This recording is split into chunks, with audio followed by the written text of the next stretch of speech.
El domingo pasado, ¿varios vinieron? ¿Sí? Sí, muy bien.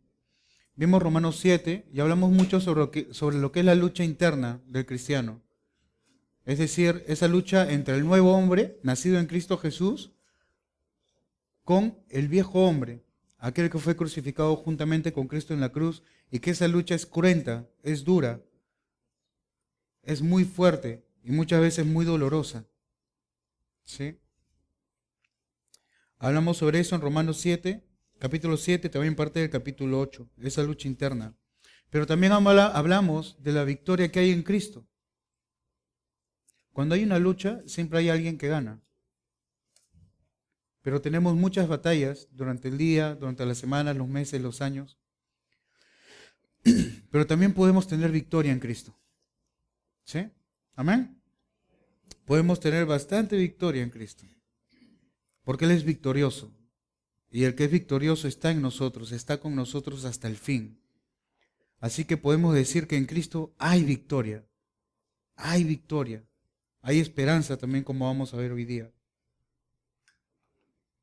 Pero dentro del contexto de Romanos, el apóstol Pablo, después que habla sobre sus luchas y entiende su posición frente a Dios, pero frente a los demás cristianos, considerándose que él no es mejor que los demás, había un problema en las iglesias también, que las iglesias estaban mezcladas entre gentiles y judíos. Los judíos hebreos, el pueblo hebreo, el pueblo judío, los israelitas, ¿no? Por un lado, el pueblo escogido, el pueblo elegido de Dios, a quien Dios tiene muchas promesas, entre ellos la herencia de la tierra, ¿verdad? La herencia de una tierra específica para ellos. Pero también están por otro lado los gentiles. Los gentiles son las personas que no son judías. Es decir, si tú no eres judío, ¿qué eres? Un gentil, ¿sí? Y los gentiles empezaban a tener algunas ideas un poco raras.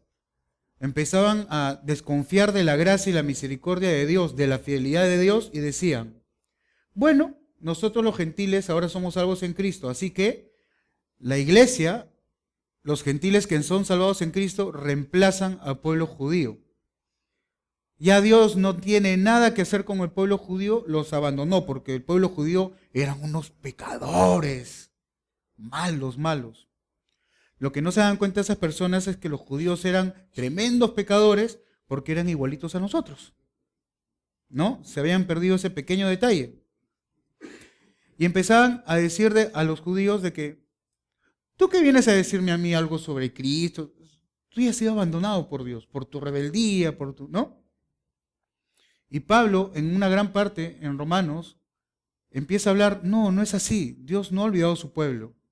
Y qué triste sería, porque si Dios hubiera abandonado al pueblo de Israel, ¿quién nos dice que a nosotros también nos podría abandonar? Pero no, Dios es fiel y no ha abandonado al pueblo de Israel. Y hay muchas profecías, hay mucha escatología en la que podemos ver que sí, Dios va a cumplir lo que le dijo a Israel. Y por ende tenemos esperanza de que Dios va a cumplir lo que nos ha dicho a nosotros. Entonces, Pablo les está diciendo unidad. No uniformidad, que todos se vistan igual, que todos hablen igual. No se refiere a uniformidad, sino se refiere a unidad. Y dentro de esa unidad, dentro de la Biblia hay principios de convivencia. Hay principios en que nuestro andar cristiano tiene que brindar a todos los que nos rodean un buen testimonio. Entonces, en una parte, el domingo pasado hablamos sobre nuestra lucha interna, ¿sí? Pero ahí no queda el mensaje de Dios en una lucha interna. La victoria no es solamente que tu lucha interna la vences, porque tu cristiandad no se trata solo de una relación personal con Dios. Se trata de una relación personal con su cuerpo, que es la iglesia.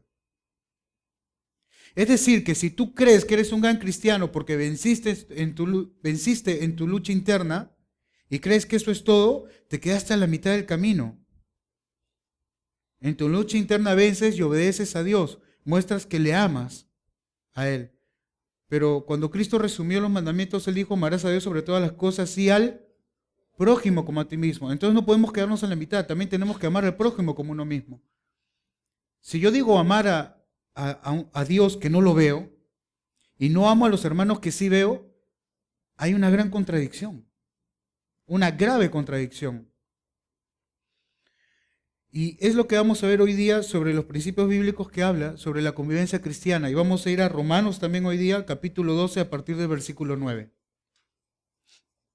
Y espero que lo que vamos a compartir hoy día también mueva nuestro corazón, lo más íntimo de nuestro ser, para acercarnos más a Dios. Y si tú hoy ya no eres cristiano, yo espero que a través de esta enseñanza también veas que sí hay unidad en el cuerpo de Cristo. Sí hay unidad.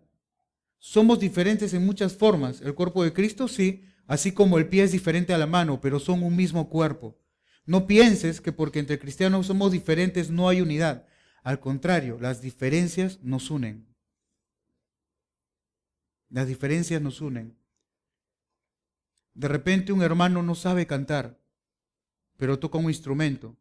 Qué bueno que hay un hermano que es diferente a él, que sí canta. Entonces uno toca y el otro canta y se unen. Las diferencias que Dios permite en su cuerpo son para unirnos. Así que si tú ves un hermano diferente, es la perfecta excusa para unirte a esa persona. Tristemente a veces pensamos que es al revés, que porque somos diferentes eso nos desune. Al contrario, la diferencia nos une más todavía. ¿Sí? Muy bien. Versículo 9, Romanos capítulo 12.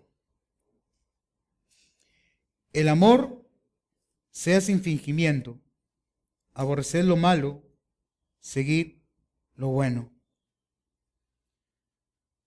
Hay un común denominador de la prédica del domingo pasado, que muchas personas me comentan que les llamó un poco la atención o les impactó, que hay que aborrecer el pecado. No solamente basta no pecar, sino aborrecer el pecado. Y en el capítulo 12, versículo 9, Pablo empieza a decir lo mismo. Aborrece lo malo, que te desagrade lo malo. No basta solamente con, como dije el domingo pasado, no basta solamente con decir, bueno, estoy acá en la línea a punto de pecar, pero no llego a pecar. Así que por favor no me digan nada, no he pecado. ¿Verdad? Ahí en la línea nos gusta estar. Pero en verdad ese no es el corazón de parte nuestra que quiere el Señor. Lo que quiere es que si vemos que hay una línea de pecado ahí, que realmente sintamos asco por ese pecado. Imaginemos que una hermana de la iglesia me invita a su departamento a compartir a Cristo con ella y vive sola.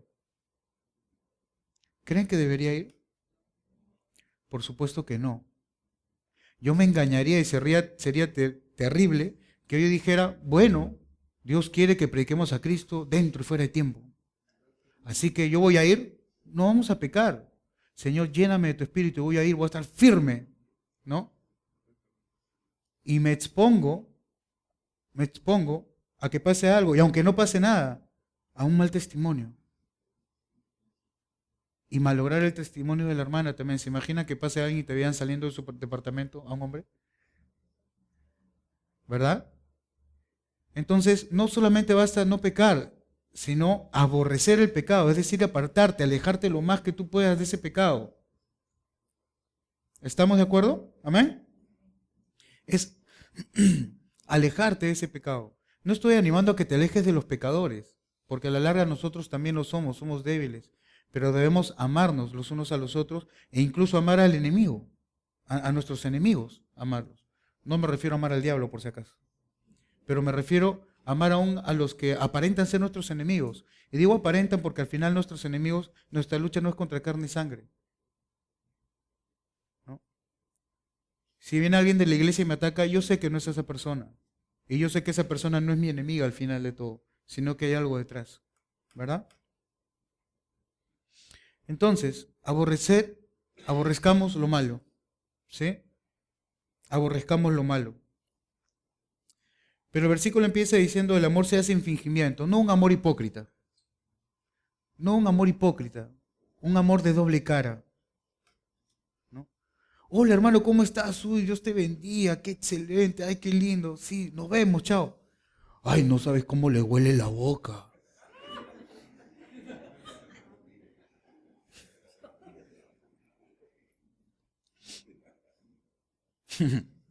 Se ríen porque saben que es cierto, ¿no?